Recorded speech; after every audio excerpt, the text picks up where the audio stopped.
और मेरे सुरवीरों, कैसे हो? तो हम आज पढ़ेंगे Jawahar Navodaya entrance exam class 9th का जो अरिहंत पब्लिकेशन की बुक है उसका मैथ का चैप्टर नंबर 9, एक चर की रैखिक समीकरण यानी linear equation in one variable. इसके पहले हमने इस चैप्टर के 20 क्वेश्चन सॉल्व कर लिए हैं। आज हम देखते हैं इसका क्वेश्चन नंबर 21, तो जो कि आपके अदर कॉम्पिटिटिव एग्जाम्स के लिए भी बहुत ही इंपॉर्टेंट है। जैसे कि आप अगर सीएचएस या फिर किसी अदर एग्जाम की तैयारी कर रहे हैं तो उनमें भी सिलेबस सेम है, तो इसलिए सीएचएस के बच्चे भी इस वीडियो को जरूर देखें। तो देखो, पहला क्वेश्चन, इसका जो क्वेश्चन नंबर 21 दिया है वो दिया था कि दो अंकों की एक संख्या का इकाई अंक उसके दहाई अंक का दोगुना है। यदि संख्या के अंकों का योग उस संख्या का एक चौथाई हो तो संख्या क्या होगी। हाँ, अब ये क्वेश्चन देखो, तो ये क्वेश्चन काफी इजी तरीके से सॉल्व हो सकता है, लेकिन पहले मैं आपको इसका बेसिक कॉन्सेप्ट बता देता हूं। देखो, इसका बेसिक कॉन्सेप्ट ये कह रहा है कि दो अंकों की एक संख्या है, तो उसमें एक संख्या तो इकाई होगी और दूसरी संख्या दहाई होगी, ठीक है ना। दो अंकों की संख्या तो मतलब एक इकाई होगी, एक दहाई होगी। फिर ये कह रहा है कि एक संख्या का इकाई अंक, जो इसका इकाई अंक है, इसके दहाई अंक का दोगुना है। मतलब अगर दहाई x होगा तो इकाई कितना होगा, 2x हो जाएगा। ये समझ में आया? जैसे कि मान लो एक संख्या है 12, ठीक है। एक संख्या है, अगर मान लेते हैं 24, अगर एक संख्या है 36, एक संख्या है 48, तो देखो इसमें जो इकाई का अंक है वो दहाई का सब में दो गुना है कि नहीं है ना। तो यही चीज हम यहाँ पर कर लेते हैं। एक संख्या हमने इकाई का अंक जो है वो दहाई का क्या है, दो गुना। तो यानी दहाई हमने x मान रखा, तो इकाई हमारा कितना हो गया, 2x हो गया, यानी 2x। फिर इसने कहा कि यदि संख्या के अंकों का योग, मतलब ये जो, अब यहां से अगर संख्या देखोगे तो संख्या हमारी क्या बनेगी। देखो, इकाई का जो अंक होगा वो तो 1 से गुणा होगा और दहाई का जो अंक होता है वो 10 से गुणा होता है। इसके पहले वाले क्वेश्चन मैंने बहुत ही डीपली इसके बारे में बताया, ठीक है। तो 10x और 2x कितना हो जाएगा, 12x। बताओ, ये बात आई समझ में? फिर क्या कह रहा है, ये कह रहा है यदि संख्या के अंकों का योग, मतलब ये जो अंक है ना इनका योग, यानी x प्लस 2x क्या हो जाता है, इनके अंकों का योग उस संख्या का एक चौथाई, मतलब जो ये संख्या मिली है ना 12x, इसका एक चौथाई हो जाता है। बताओ, बात आई समझ में? जो क्वेश्चन जिसने कहा बस सेम वैसे ही फॉलो कर देना है। x और 2x करोगे तो कितना हो जाएगा, 3x हो जाएगा, बराबर ये हो जाएगा। इसको कट नहीं करना, ठीक है, क्योंकि दो अंकों की संख्या चाहिए। अगर कट कर दोगे तो यहां पर 3 हो जाएगा, तो कट नहीं करना। यहां पर इसका मल्टीप्लाई इधर कर लेना, क्रॉस मल्टीप्लीकेशन, त्रिया गुणा। तो 4 3 12x बराबर ये कितना हो जाएगा, 12x। सही है। अब देखो, ये दोनों बराबर हो गए, यानी कहने का मतलब क्या है कि दोनों बराबर हो गए तो x का मान यहां पर कुछ भी रख दो। x का मान 1 2 3 या 4 कुछ भी रख के देख लो। देखो, इसमें 4 ऑप्शन है तो चारों में से कोई एक मिल जाएगा। तो यहां पर अगर 12 रखोगे तो 12 1 के 12, 12 दूना 24, 12 तिहाई 36, 12 चौक 48। देख रहे हो ना। तो यहां पर जो मैंने ये संख्या बताई, देखो सेम वही आया ना। तो यहां पर अगर आप ऑप्शन देखोगे तो ऑप्शन में आपका 36 दिया है। देखो, इसमें इकाई का अंक दहाई से दुगना है, इकाई का अंक दहाई से दोगुना है, इकाई का अंक दहाई से दुगना है, इकाई का अंक दहाई से दुगना है। बात आई समझ में? तो इस तरह से हमारा आंसर हो जाएगा 36। तो ये तो रहा इसका बेसिक कॉन्सेप्ट। लेकिन अगर हमें इसे ट्रिक से देखना हो तो ट्रिक में देखो, तो इसमें जो ऑप्शन आपके दिए गए हैं, ऑप्शन में क्या कहा कि ऑप्शन ए दिया गया है 63, ठीक है ना। ऑप्शन ए दिया गया है 63 63, बी दिया गया है 84 यानी 84, सी दिया गया है 42 यानी 42 और डी दिया गया है कितना, 36। यहां पर यह कह रहा है कि इकाई का अंक दहाई का दोगुना है। इसमें है क्या, इकाई का अंक दहाई से दोगुना है, तो ये नहीं होगा। इसमें इकाई का अंक दहाई का दोगुना है, नहीं होगा। इसमें इकाई का अंक दहाई का दोगुना है, नहीं होगा। इसमें इकाई का अंक दहाई का दोगुना है, इसका मतलब डी ऑप्शन बिल्कुल करेक्ट होगा। यानी आपको क्वेश्चन सॉल्व करने की जरूरत नहीं है। क्लियर हुई बात? इतनी चीजें समझ में आ रही है आपको? चलो अगला क्वेश्चन देख लेते हैं। अगला क्वेश्चन क्या दिया गया, क्वेश्चन नंबर 22। तो क्वेश्चन नंबर 22 ये दिया गया है कि राम और श्याम दो लोग हैं, राम और श्याम के पास बराबर संख्या में सेब हैं, ठीक है। यदि श्याम 2 सेब राम को दे देता है तो राम के पास सेब की संख्या श्याम की दुगनी हो जाती है। तो दोनों के पास प्रारंभ में कितने सेब थे, है ना। यहां पर आम नहीं है, सेब है ना। तो राम और श्याम के पास, तो एक राम है और दूसरे श्याम है, ठीक है। दोनों के पास सेबों की संख्या बराबर थी। मान लेते हैं इसके पास भी एक्स सेब था, इसके पास भी एक्स सेब था। ठीक है, इसने क्या किया, फिर इसने कहा कि श्याम ने राम को 2 सेब दे दिए, यानी ये अपने में से 2 सेब इसको दे देता है। तो ये इसको दे देगा तो ये जुड़ जाएगा, इसके पास 2 ज्यादा हो जाएंगे, और इसने 2 दिया था तो इसके पास 2 सेब कम हो जाएंगे। बताओ ये बात आई समझ में।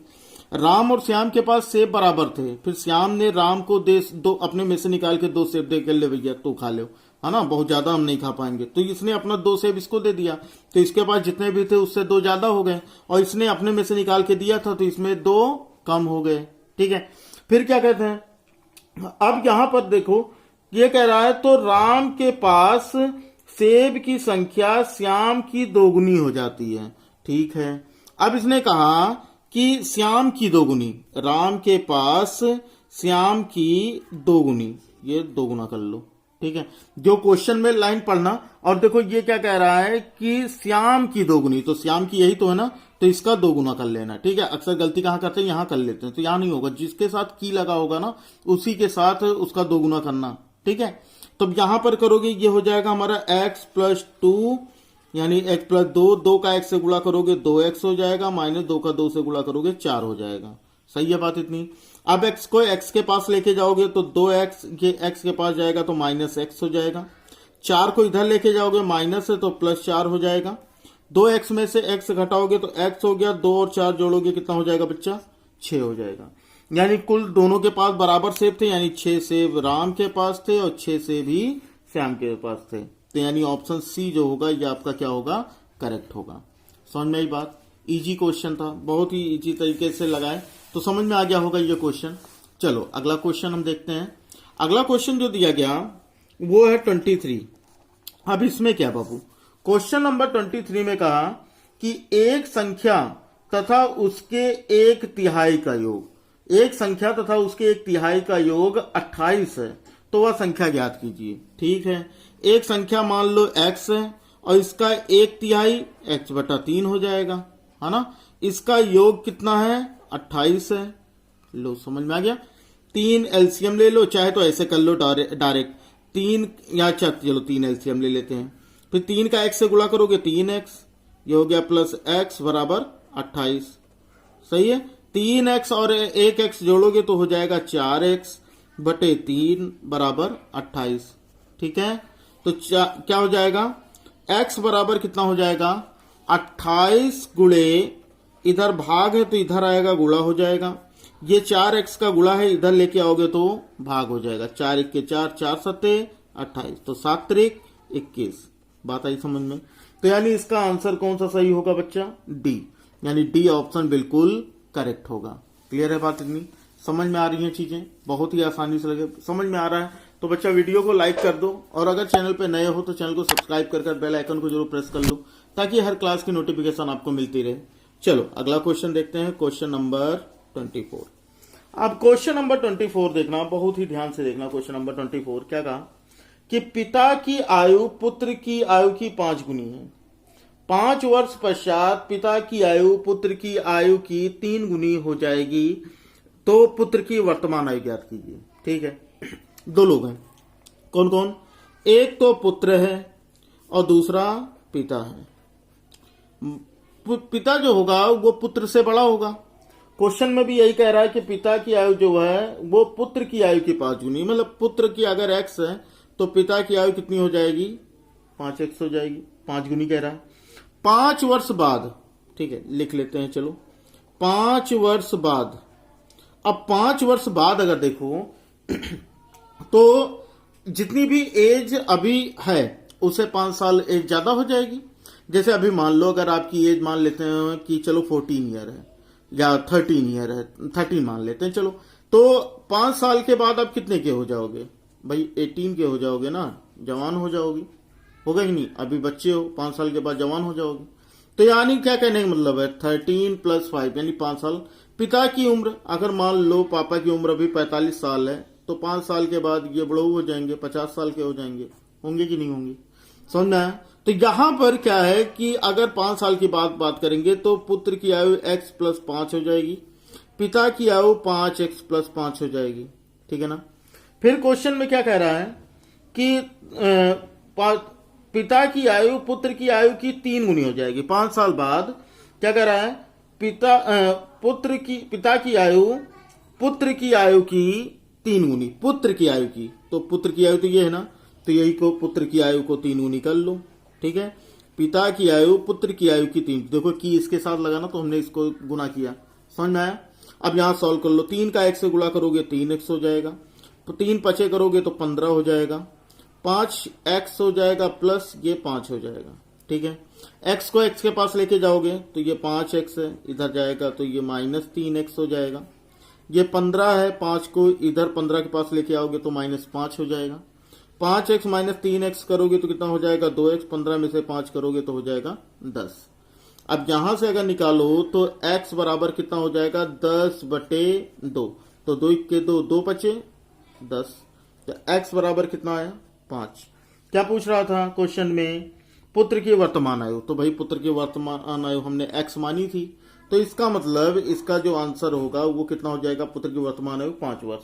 तो ऑप्शन इसका कौन सा करेक्ट होगा, ए ऑप्शन इसका करेक्ट होगा। क्लियर है बात, इतनी सबको समझ में आ रहा है भाई? ठोको लाइक, फटाफट से ठोको लाइक, और जिन्होंने अभी तक सब्सक्राइब नहीं किया सब्सक्राइब जरूर करते रहो। ठीक है, क्योंकि इतना तो फी पेमेंट कर ही सकते हो जिसमें आपका एक भी पैसा नहीं लगना, केवल सब्सक्राइब ही करना है, तो सब्सक्राइब कर लो भाई। चलो क्वेश्चन नंबर 25। क्वेश्चन नंबर 25 देखो, तो ये कह रहा है एक संख्या को उसके 4 गुने में से घटाने पर शेषफल 90 बचता है। अच्छा, कोई संख्या है ना, मान लेते हैं उस संख्या शेषफल 90 बचता, तो संख्या क्या है? ठीक है, एक संख्या है, मान लो कि x है वो संख्या। ठीक है, एक संख्या है, मान लो वो x है। क्या कह रहा है, उसको 4 गुने में से घटाने पर, उसके 4 गुने मतलब इसका 4 गुना, ठीक, इसमें से घटा लो, घटाने पर 90 बचता है। तो चलो ठीक है भाई, 90 बचा लिया। अब 4x - 1x करोगे कितना हो जाएगा, 3x बराबर 90, तो x बराबर कितना हो गया 90/3, तो 3 × 3 3 त्रिका 0, तो x बराबर कितना हो जाएगा 30, यानी वो संख्या क्या होगी 30 होगी। तो ऑप्शन कौन सा सही होगा, ए ऑप्शन जो होगा ये करेक्ट होगा। ठीक है, तो इस तरह से अरिहंत पब्लिकेशन की बुक से हम लोगों ने एक चर के रैखिक समीकरण के सारे क्वेश्चन सॉल्व कर लिए हैं। जिन बच्चों ने या जिन्होंने भी पहले वाली वीडियोस नहीं देखी हैं तो उसका लिंक डिस्क्रिप्शन में आपको मिल जाएगा, या फिर प्लेलिस्ट में आपको सारी चीजें मिल जाएंगी, वहां से जाकर जरूर देख लीजिएगा, या फिर आई वाले बटन पे भी मैं कोशिश करूंगा कि आपको लिंक दे दूं। और इसके अलावा डिस्क्रिप्शन में तो आपको लिंक मिल ही जाएगा, बहुत ईजी है, डिस्क्रिप्शन खोलिएगा वहां से आप देख लीजिएगा। तो अगर वीडियो अच्छी लगी हो तो वीडियो को लाइक कर दो, अपने फ्रेंड्स में शेयर कर दो, और चैनल पे अगर नए हो बच्चा तो चैनल को सब्सक्राइब कर घंटा जरूर बजा दो। चलो फिर मिलते हैं अगली क्लास में, तब तक पढ़ते रहो, एक नए चैप्टर के साथ मिलेंगे, एक नई ट्रिक्स के साथ मिलेंगे, तब तक पढ़ते रहिए, बढ़ते रहिए। जय हिंद, वंदे मातरम।